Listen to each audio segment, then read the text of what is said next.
Jésus-Christ est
Seigneur.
été bouleversé toute cette semaine. J'ai lu et relu tous les textes de la Passion. Alors vous lisez, vous connaissez, mais à un moment donné, quand vous méditez chaque mot, chaque verset, vous réfléchissez à ce que vous lisez. C'est comme ça qu'on doit lire la parole. Ouh, il y a des choses qui se produisent. Il y a des choses qui se font déjà dans votre propre cœur avant de pouvoir le partager à d'autres. Ma première lecture se trouve dans Matthieu chapitre 27. Matthieu chapitre 27.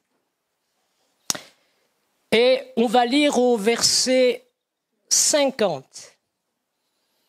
Matthieu chapitre 27 et le verset 50. Jésus poussa de nouveau un grand cri et rendit l'esprit. Et voici le voile du temple se déchira en deux, depuis le haut jusqu'en bas.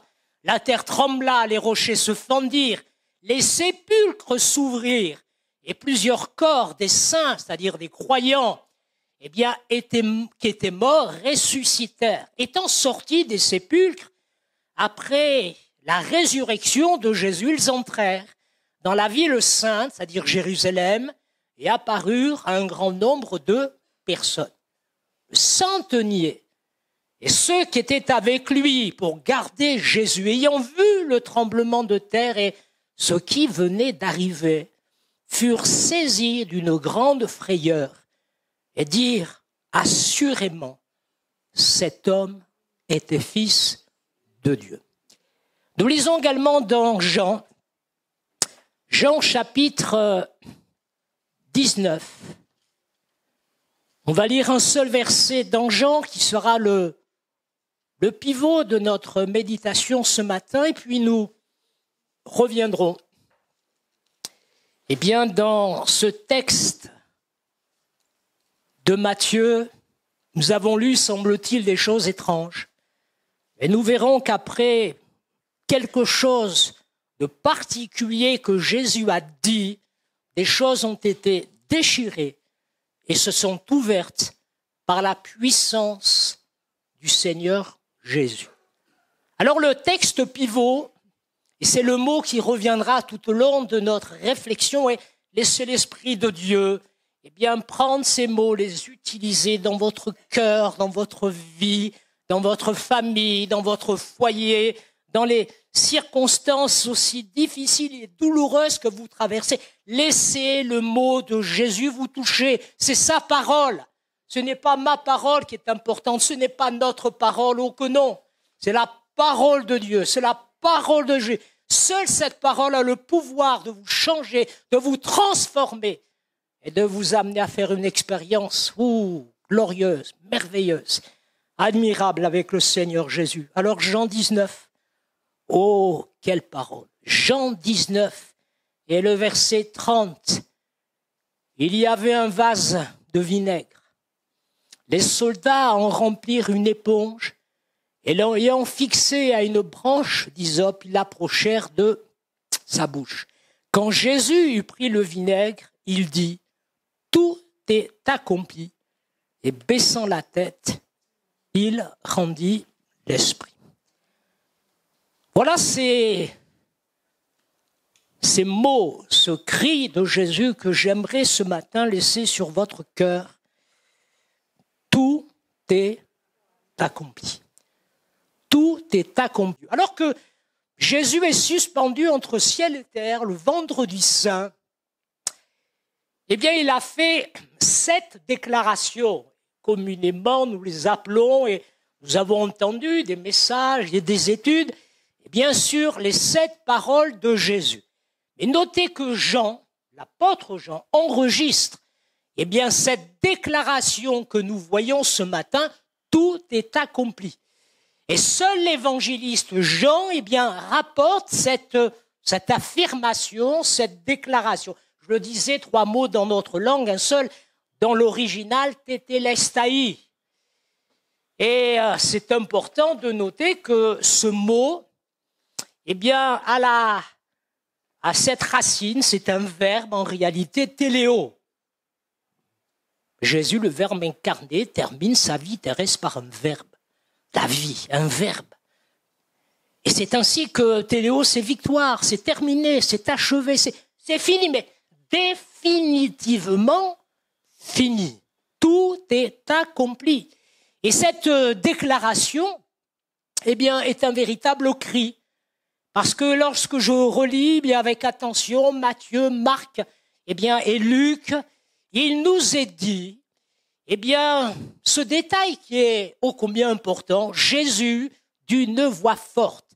D'une voix forte, un cri, ce n'était pas un gémissement, ce n'était pas un murmure, c'est un cri fort, un cri puissant. Je dirais un cri qui va déchirer les ténèbres, qui va déchirer bien les cœurs. C'est un cri qui aujourd'hui encore nous déchire, nous touche, nous interpelle et lorsqu'on réalise la portée du cri de Jésus, mais on est touché, on ne peut pas rester insensible, on ne peut pas rester indifférent, on est bouleversé et cela nous conduit bien à la croix, dans la repentance, dans la foi, disant Seigneur, aie pitié de moi, pardonne mon péché. Et on le verra tout à l'heure avec le centenier. Seigneur, touche mon cœur, touche ma vie et sauve-moi. Et il cria d'une voix forte, non pas un gémissement, non pas un murmure, c'est un cri fort. Et cette déclaration est véritablement un cri. Était-ce un cri de reddition? Était-ce un cri de défaite, comme pourraient le suggérer certains? Pas du tout. Un véritable cri de triomphe. Beaucoup ont remarqué que Jésus n'a pas dit « je suis fini », mais il a dit « c'est fini ». Ça, c'est important, parce que tous les adversaires de la croix, de l'évangile disent « mais c'est fini ». Ce cri-là, pouvant me parler, c'est un cri de défaite, c'est un cri de reddition, il est fini. Jésus n'a jamais dit « je suis fini », il a dit « tout est fini ».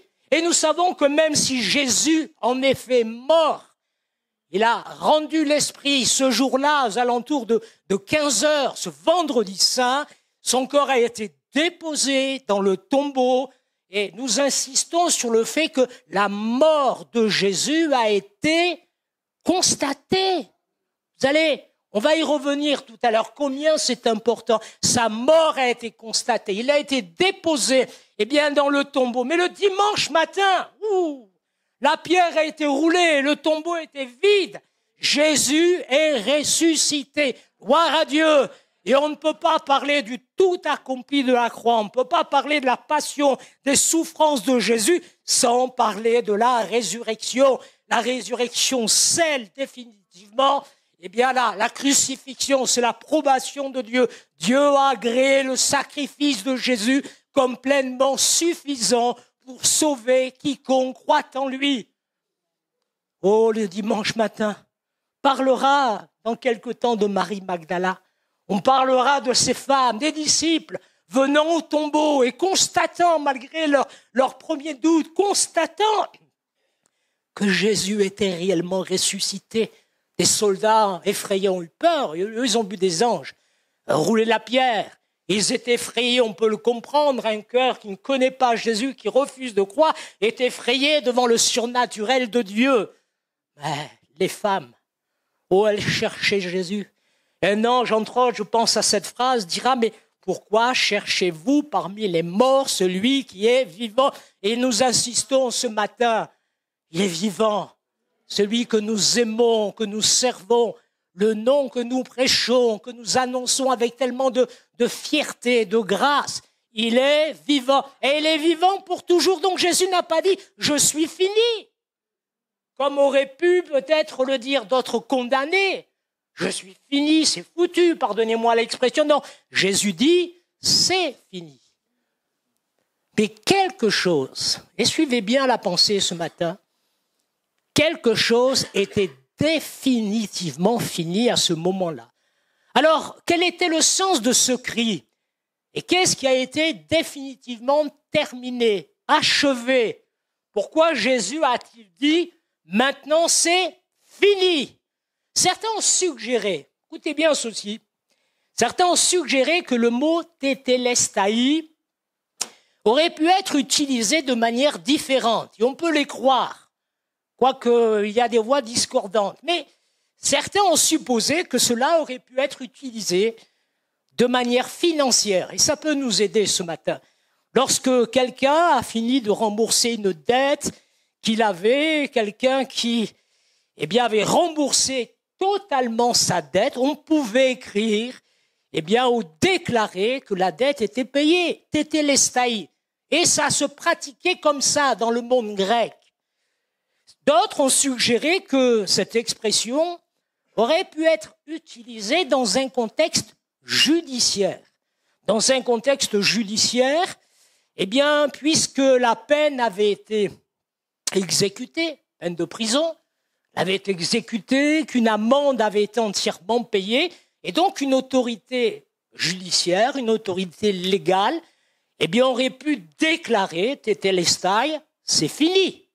Autorité judiciaire, une autorité financière, mais aussi, je prends qu'un troisième exemple, d'autres ont encore suggéré que ce terme aurait pu être utilisé. Et là, on a davantage d'exemples dans l'histoire des hommes, aurait pu être utilisé à des fins militaires, lors d'une campagne militaire, d'un combat, lorsque un conquérant, un général, ayant terminé une bataille et ayant remporté une victoire décisive, aurait pu écrire, crier, tétélestai, c'est fini.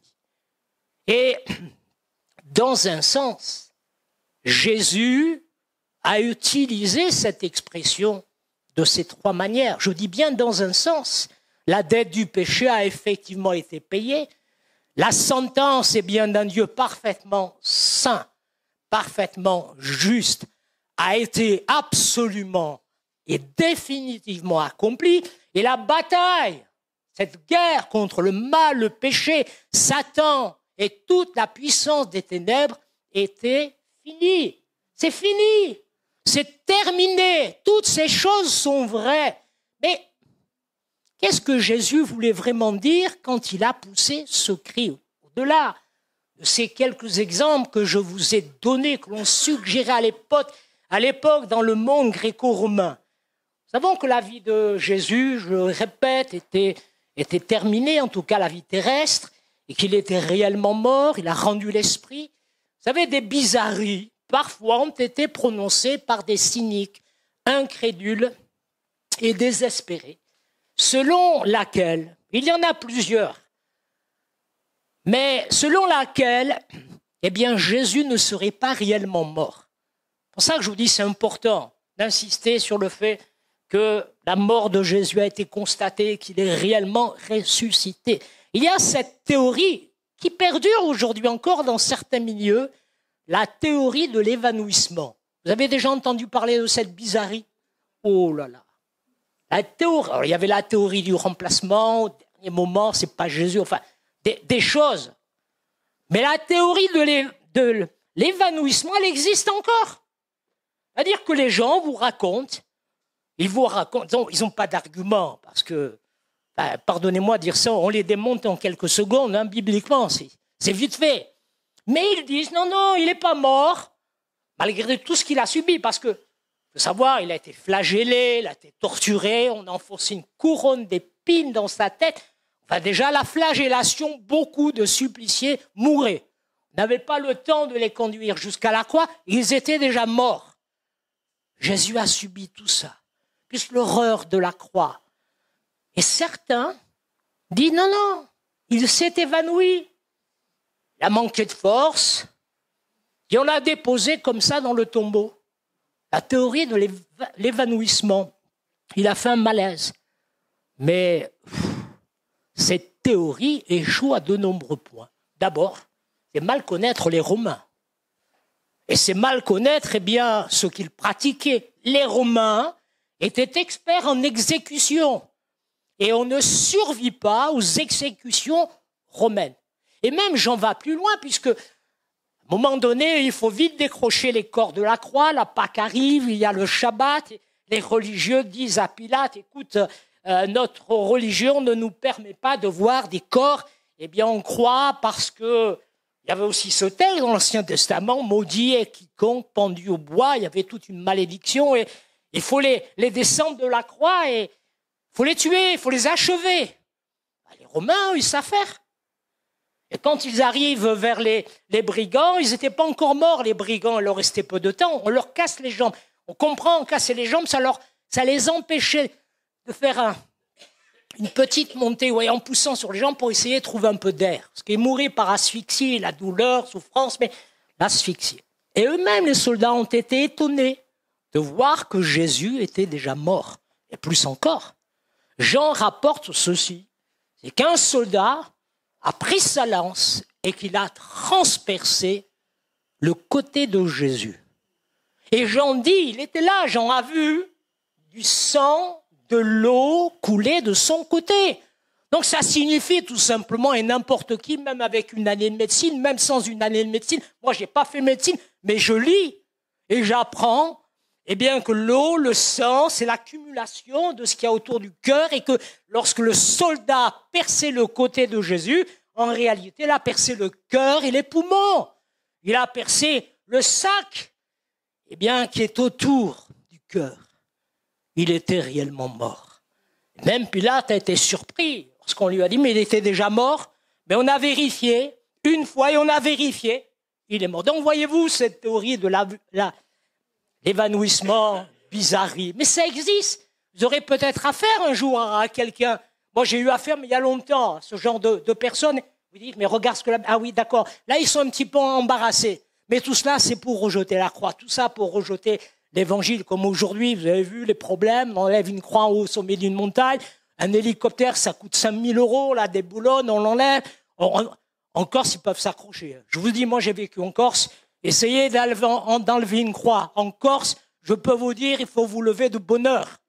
Oh, parce qu'au début du village, il y a une croix. Au milieu du village, il y a une croix. Et à la sortie du village, il y a une croix. Des croix vides, mais il y en a. Moi, j'ai vécu, je peux vous le dire, dans mon village, j'entrais, il y avait la croix. Je savais qu'on arrivait au village. Au milieu, il y avait une croix. Et en sortant du village, il y en avait encore une. Vous pouvez vous accrocher. Mais tout cela, c'est pour vous montrer le combat idéologique et spirituel de ce monde où cette croix que je ne saurais voir. C'est le reportage que j'ai vu il y a quelques jours. Cette croix que je ne saurais voir. Alors, je ne suis pas étonné qu'il y ait des bizarreries, qu'il y ait toutes sortes de gens qui racontent des bêtises, mais Jésus était réellement mort. Sa mort a été constatée, je le répète et j'insiste, et Jésus est réellement ressuscité. On peut affirmer également que les prophéties étaient accomplies. Vous n'êtes pas d'accord ? Alors que Jésus est sur le point de mourir, il est conscient. Il est conscient, sachant qu'il allait mourir, sachant que tout était déjà accompli. Là, il fait référence aux prophéties, entre autres du psaume 22. Vous direz, c'est magnifique. Il y a d'autres textes ici et là dans la Bible où il est question avec minutie, avec des détails extraordinaires. Il est question de la crucifixion de Jésus. Et toutes les prophéties, se sont accomplies. Il est conscient, Jésus, avant de rendre l'esprit à son Père, que toutes les cases avaient été cochées, les prophéties étaient accomplies. Puis il y a aussi, bien évidemment, cette pensée, et on ne peut pas l'évacuer, cette pensée que Jésus avait accompli le plan de Dieu, la volonté parfaite du Père, la tâche qu'il lui avait confiée. Combien de fois Jésus n'en a-t-il pas parlé ? Il n'est pas venu pour prêcher l'évangile et faire quelques guérisons et accomplir des miracles. Il est venu donner sa vie en rançon pour plusieurs. Et Jésus en parle, et même il priera pour cette heure. Il priera en disant, mais je suis venu faire ta volonté, oh Dieu, je vais accomplir ton œuvre. Et il dira même, j'ai achevé l'œuvre que tu m'as donnée à accomplir. Cette œuvre, c'est l'œuvre de la croix. Donc il y a toutes ces choses qui sont dans ce cri. Mais qu'est-ce qui a été véritablement terminé au-delà de ce que nous avons déjà vu? On va voir des choses importantes. Et quelle importance? Je cherche toujours à savoir ce qui est important, ce qui est pratique dans nos vies. Que la dette nous soit remise, que Dieu soit béni, que le châtiment de Dieu soit tombé sur Jésus au lieu qu'il ne tombe sur nous, mais que Dieu soit béni, que les prophéties soient accomplies, c'est formidable, que l'œuvre soit achevée, c'est merveilleux, mais ce qui est pratique dans ma vie de tous les jours, ce qui est pratique pour nous, Église de Jésus-Christ, qu'est-ce qu'il y a comme importance? Qu'est-ce qui est important dans ce cri? Regardez, nous avons lu dans Matthieu 27 des choses déchirées par Dieu lui-même qui se sont ouvertes suite au cri de Jésus, Tétélestai, tout est accompli. Je relis avec vous. Au chapitre 27, Jésus poussa de nouveau un grand cri et rendit l'esprit. Et voici, hein. Donc c'est immédiat. Et voici, le voile du temple se déchira en deux depuis le haut jusqu'en bas. Le voile a été déchiré. Et qu'est-ce qui était ouvert? Le temple. En tout cas, le lieu très saint. Lorsque nous lisons l'Ancien Testament, pour vous qui avez déjà une connaissance biblique, que ce soit concernant le tabernacle ou le temple de Salomon, le temple qui a été reconstruit par la suite, il y avait des instructions précises. On ne va pas prendre trop de temps, ça serait long et un peu compliqué, mais ce voile, ce rideau massif, eh bien, marquait la séparation entre un Dieu saint et juste et le reste du peuple. Mais le désir de Dieu, le désir du cœur de Dieu, et ça on le découvre en lisant, a toujours été d'habiter au milieu de son peuple. Ce tabernacle dans le désert était tout simplement le désir de Dieu. Dit, malgré le péché, malgré tout, moi je veux être au milieu de mon peuple. Je l'ai sauvé, je l'ai délivré de l'esclavage en Égypte et je veux être là. Mais comme il était parfaitement saint, on en a eu une illustration ce matin avec notre frère qui nous parlait de Moïse qui n'a pu voir que la bonté de Dieu, ne pouvait pas voir sa face. Mais Dieu disait, moi je veux être au milieu de mon peuple. Pour le temple, c'est la même chose. Dieu dit, moi je veux être au milieu de mon peuple. Et Dieu descendait. Dieu descendait dans le tabernacle, descendait dans le temple. Il est même relaté à un moment donné qu'il y a eu une telle manifestation de la présence de Dieu que tout le monde a dû sortir du tabernacle. C'est même renouvelé pour le temps. Une telle présence de Dieu. Mais il y avait une séparation. Il y avait un voile. Il y avait deux lieux, le parvis, mais il y avait le lieu très saint où seul le souverain sacrificateur entrait une fois l'an lors de la fête des expiations, le Yom Kippour. Et puis il y avait le lieu saint où chaque jour les prêtres, sacrificateurs, officiers, il y avait des sacrifices, il y avait de l'encens, il y avait toutes sortes de choses. Et c'est ainsi que le temple fonctionnait de cette manière. Ce n'est pas comme l'Église, pas du tout. Le temple était le centre de la vie religieuse en Israël. Nous, on est un peu calqué, C'est un peu calqué sur le principe de la synagogue. Synagogue, qu'est-ce qu'il y avait? Des chants, des cantiques. Il y avait la parole de Dieu, elle avait une place tellement importante. On lisait, on prêchait, on enseignait la parole de Dieu, il y avait des chants de louange, de reconnaissance, comme nous le faisons d'une manière différente. Mais l'église locale est un peu calquée sur le principe de la synagogue. Mais le temple, c'était autre chose. Le temple qui n'existe plus, qui a été détruit en l'an 70 par les Romains, et en particulier par Titus. L'an 70, le général en chef des armées romaines a tout saccagé, il a tout détruit. Et il n'y a plus de temple. Et il n'y a plus de rideaux, on ne peut pas aller le voir. Je suis allé en Israël, on ne peut plus. On voit des ruines, on voit le mur des lamentations, il n'y a plus rien. Mais à l'époque, ça avait une importance. Il y avait une séparation. Il y avait un voile. Dieu dit, moi je veux être là, je veux habiter, mais je ne peux pas. Parce que vous êtes plein de péchés, je ne peux pas, parce que je suis parfaitement saint et que vous êtes souillés. Il y avait une séparation, un voile, mais un voile imposant.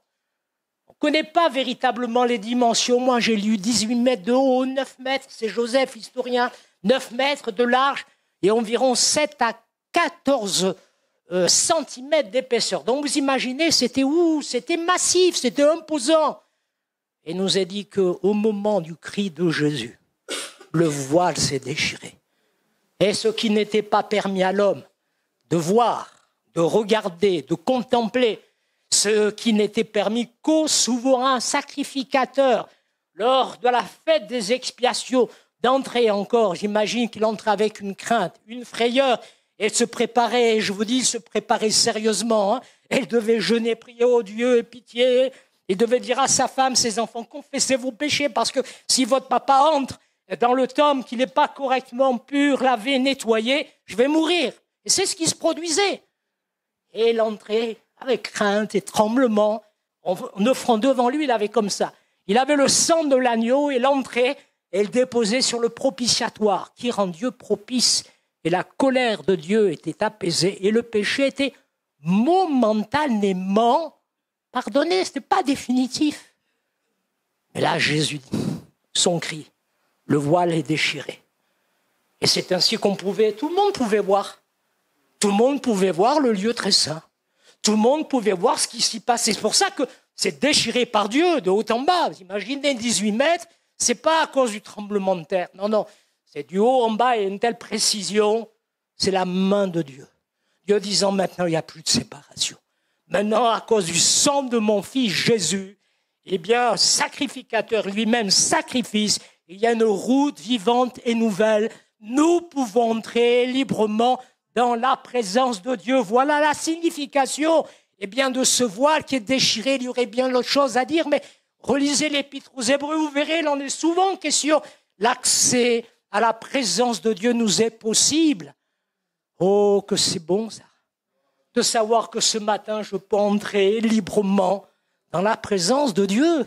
Je peux avoir accès à ce Dieu qui ne désire qu'une chose, c'est entrer en contact avec vous, c'est entrer en communion de la même manière qu'il disait, moi je veux être au milieu de mon peuple dans le désert, il y avait ce tabernacle et ce voile, de la même manière que disait moi en Israël, mais je veux être là.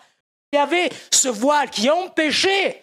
La question du péché n'avait pas été définitivement corrigée, mais Jésus, par sa mort, son sang qui coule, c'est fini. C'est fini. Entendez, c'est fini. Tétélestai, c'est accompli. Tu peux entrer dans la présence de Dieu, non pas en te cachant le visage avec peur, tremblement. Il est dit que je peux librement entrer dans la présence de Dieu. Je peux m'approcher du trône de la grâce, dit l'Épître aux Hébreux, avec confiance, avec foi, afin d'obtenir quoi? Grâce, compassion, au temps opportun. Le temple était ouvert. J'ai lu il y a un moment quand même, quelque chose au sujet du mur de Berlin qui est tombé il y a des années de cela. L'Union soviétique s'est effondrée, ce mur, bien qu'il retenait captif des multitudes, est tombé, il a été anéanti. Et un Berlinois a dit ceci, écoutez bien, il a dit ceci, j'ai trouvé, je l'ai noté. Il a dit ceci, il a dit aujourd'hui seulement, eh bien la guerre est enfin terminée. La guerre de 1945, c'est ça? Oui. Oh là, j'ai eu un trou là, pardonnez-moi. Hein. Mais alors que l'Union soviétique s'est accaparée de Berlin-Est et d'une partie de l'Allemagne. Ce jour-là, le mur s'effondre, Berlin est réunifié, enfin l'Allemagne est réunifiée, et il déclare ceci, c'est seulement maintenant, des dizaines d'années après, eh bien que la guerre est enfin terminée. Laissez-moi vous dire que ce mur, qui a été quelque chose de magnifique, ce mur qui s'est effondré, qui a été brisé, séparant les hommes les uns des autres, ce n'est rien, mais absolument rien en comparaison du mur qui est tombé, symbolisé par ce voile, par ce rideau massif, nous laissant entrer dans la présence de Dieu. Oui, la guerre est enfin terminée, elle est terminée depuis que Jésus a dit c'est fini, c'est terminé, c'est achevé, l'homme peut accéder à ma présence. Deuxième chose, pour éviter d'être trop long, deuxième chose qui a été déchirée, il y a eu un tremblement de terre. Alors c'est une région où il y avait des tremblements de terre, on a déjà enregistré, enfin il n'y avait pas des sismographes, mais il y a des histoires, des témoignages d'historiens qui ont noté, enregistré qu'il y avait déjà eu, c'est une région où il y avait déjà eu des secousses. Mais là, c'est quelque chose de particulier. D'abord, notez, il n'y a pas une coïncidence, au moment du cri de Jésus, boum, le voile qui tombe, qui est brisé, qui est déchiré, le tremblement de terre, Le tremblement de terre, bon, on peut l'expliquer, une secousse, et ça s'était déjà produit. Mais non seulement, eh bien, le temple était ouvert, mais la Bible nous dit que suite à ce tremblement de terre, eh bien, les tombeaux étaient ouverts. Vous allez me dire, oui, on a vu des exemples, parce qu'aujourd'hui, tout est médiatisé, et on se souvient, lors des grands tremblements de terre, on a vu des villes dévastées. Oh, que c'est triste. On a vu des grottes dévastées, des tombeaux, enfin, tout peut être cassé, ouvrir et s'ouvrir. Et vous croyez que simplement par un tremblement de terre, des morts puissent revenir à la vie? Moi, je veux bien, les rochers se font dire, ok, que les tombeaux ont été cassés, mais j'ai l'impression que c'est la main de Dieu qui ouvre, avec délicatesse. Il n'est pas dit... Non, non, ils n'ont pas eu de mal à sortir des tombeaux. C'est Dieu. Le tremblement de terre, je crois que c'était l'œuvre de Dieu. Comme le jeu. Vous savez, les ténèbres, depuis 3 heures, elles étaient là. C'est toujours associé dans la Bible au jugement de Dieu. C'était la main de Dieu. Oui, c'est la main de Dieu qui est derrière tout cela. Et Dieu qui voulait bien que les gens se rendent compte de son amour, de sa grâce, de sa puissance. Et les tombeaux se sont ouverts. Alors, le tremblement de terre, les rochers se sont fendus, je veux bien. Mais quand même, ce qu'il y a de remarquable, d'absolument remarquable, c'est que des morts, eh bien, sont revenus à la vie. Notez, pas n'importe quelle mort. Des croyants, c'est quand même écrit, c'est noté. Des croyants, des saints. Alors, des saints, ça veut dire des croyants, tout simplement, qui sont morts dans la foi au Seigneur. D'ailleurs, vous et moi, vous êtes appelés saints. C'est ce que nous sommes. Oui. Tu es d'accord avec ça? Eh oui, on est des saints. Oui, je n'ai pas accompli de miracle, vous n'avez pas accompli des choses extraordinaires. Non, non, vous n'avez pas été canonifiés, mais Dieu nous appelle des saints. Paul, très souvent, s'adresse aux saints qui sont dans tel endroit, saints des croyants, sanctifiés par l'offrande de Jésus à la croix. C'est tout ce que ça signifie. Et alors que la fête des morts approche, ne l'oublions pas, qu'on rende hommage aux morts, c'est normal, qu'on s'occupe de nos morts, mais c'est normal. Mais les saints, c'est vous et moi, tous ceux qui ont cru au Seigneur Jésus, qui ont été sanctifiés par l'offrande du corps de Jésus et qui sont revenus à la vie, spirituellement parlant. Mais des morts ressuscitent. Alors, moi, j'ai des questions quand je lis ce texte. Mais qui est ressuscité? Ben, on ne le sait pas. Combien étaient-ils? Bon, on ne le sait pas non plus. Qu'ont-ils dit? Parce qu'ils ont dû parler, ces morts. En tout cas, la Bible me dit ceci, c'est qu'après la résurrection, ça c'est quand même un détail important, même si c'est suite au cri de Jésus, tout est accompli, ils ne sont pas entrés dans la ville sainte, Jérusalem, de suite. C'est après la résurrection de Jésus, parce que Jésus est le premier qui doit ressusciter. Il est prémisse de la résurrection. Mais après, lorsqu'ils sont entrés, il est quand même dit que de nombreuses personnes, et pas dit une ou deux, vous voyez, de nombreuses personnes ont vu ces morts, ces croyants, ces saints qui étaient revenus à la vie. Qu'ont-ils dit? On ne le sait pas. Et dans le fond, l'Esprit de Dieu nous dit, c'est pas là ce qui est important. Ce qui est important, c'est la résurrection des morts. Les tombes s'ouvrent. Les tombes s'ouvrent. Et alors que nous avons des questions à nous poser, ce qui nous est raconté ici, c'est que Dieu fait quelque chose. Il fait quelque chose de glorieux, de formidable, mais c'est toujours dans un but précis. C'est pour ça qu'il n'y a pas de détails qui, combien, quand il dit, qu'est-ce qu'ils ont fait après, on ne sait pas tout ça. Et dans le fond, l'Esprit de Dieu, ce n'est pas là le message. Le message pour vous n'est pas là. Il y a une raison. Vous savez, les miracles, eh bien, sont des signes. Et la Bible les appelle des signes. Qu'est-ce qu'un signe? Écoutez bien ceci, j'ai noté. Un signe est quelque chose que nous voyons, mais qui pointe vers une réalité spirituelle plus importante que nous ne voyons pas encore. Là, il y a un signe, quelque chose que des gens ont vu, ils l'ont raconté, et Matthieu le dit. Mais ça pointe vers une réalité beaucoup plus grande, beaucoup plus glorieuse. Quand Jésus a nourri dans Jean les 5000 hommes avec les pains, les poissons, le lendemain, les gens sont revenus, bien sûr. La soupe était bonne, enfin, pardonnez-moi de dire ça, mais ils avaient de quoi manger. Et Jésus ne les a pas nourris à nouveau le lendemain, il n'a pas fait un autre miracle. Non, non. Il a dit, je suis le pain de vie. Donc il y avait eu un signe. Et le signe de la multiplication, eh bien, annonçait quelque chose de plus grand, un principe spirituel qui va au-delà de la simple nourriture physique. Jésus dit, je suis le pain de vie. C'est la signification du signe. Je suis le pain de vie et vous avez besoin de moi. Et celui qui me mange, celui qui croit en moi, il n'aura plus jamais faim ni même soif. Et c'est ainsi que il y a un signe physique, eh bien, que je peux voir, que je peux toucher, que je peux constater et qui pointe vers une réalité spirituelle plus grande. Ce que nous voyons dans Matthieu, je vais terminer avec cela, avait un avant-goût de ce qui va arriver. La Bible appelle, j'en parlais tout à l'heure rapidement, des prémices. Le miracle de nature temporaire, cette résurrection des morts, pointe vers cette réalité ultime selon laquelle Jésus a définitivement vaincu la mort. Et un jour, tous les morts en Christ ressusciteront.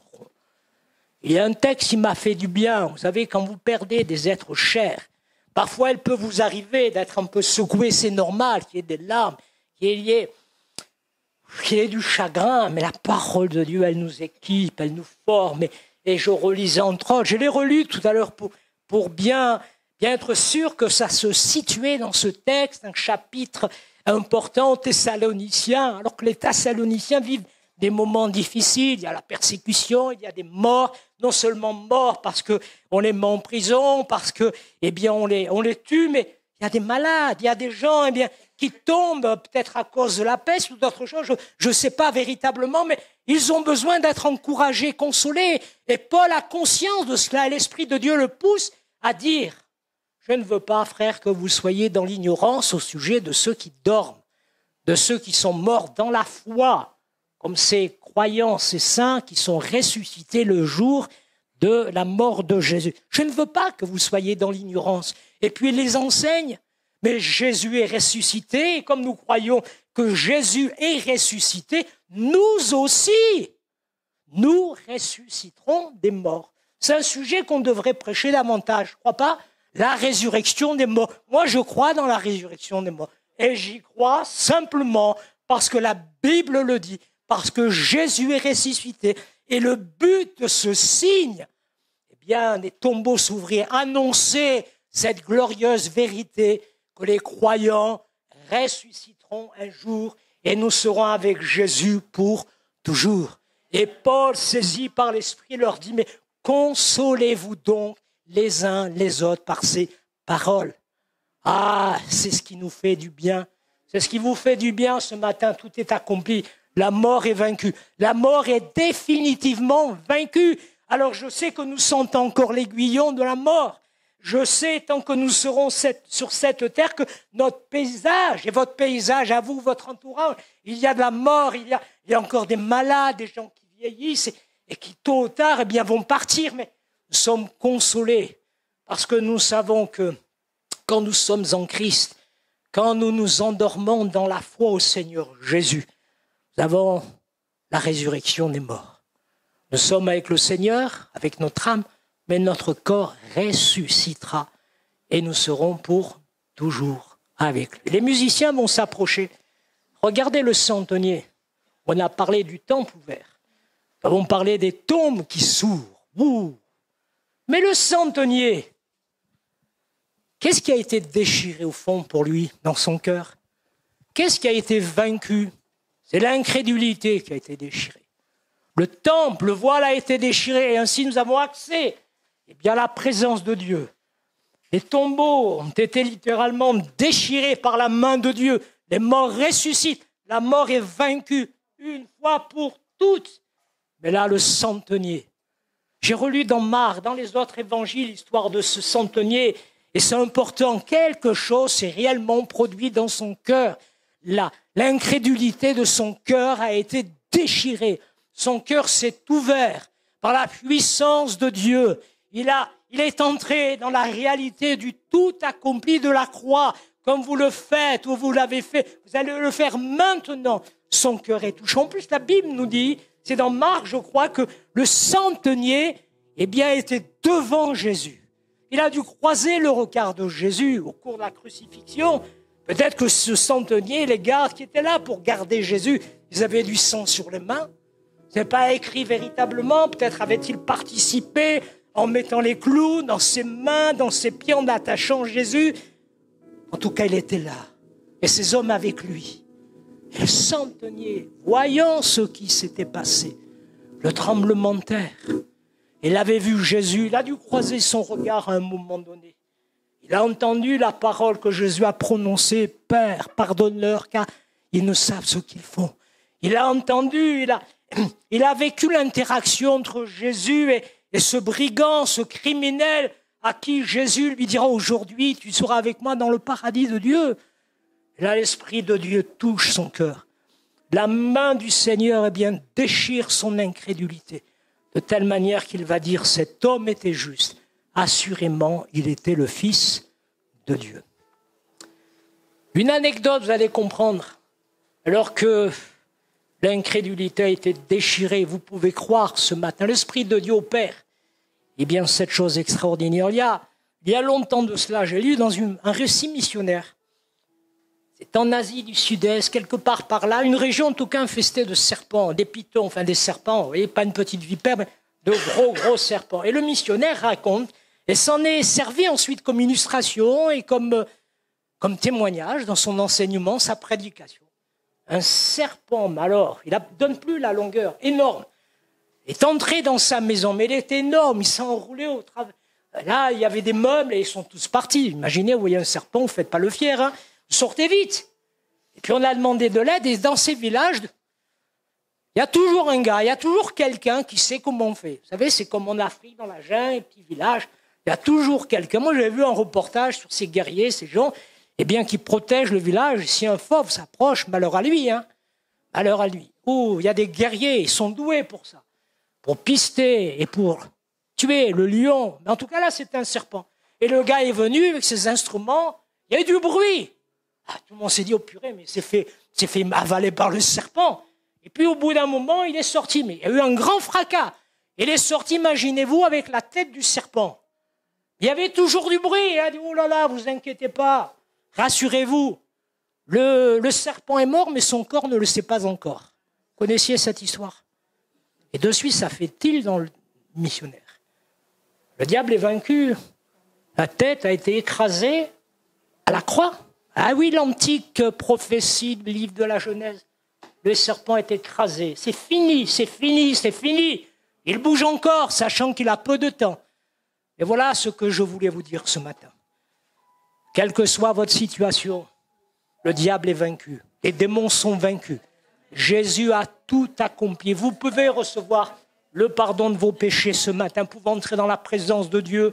Vous pouvez être réconforté, consoler votre maman, votre père, votre enfant qui est décédé, qui avait la foi ou qui était trop petit. Il est au ciel et un jour, il ressuscitera. Et puis que Dieu fasse que l'incrédulité bien soit déchirée par la main de Dieu, mais avec une grande délicatesse. On ne vous force pas, on ne vous impose rien. Et dans sa grâce, tournez-vous vers le Seigneur. Amen.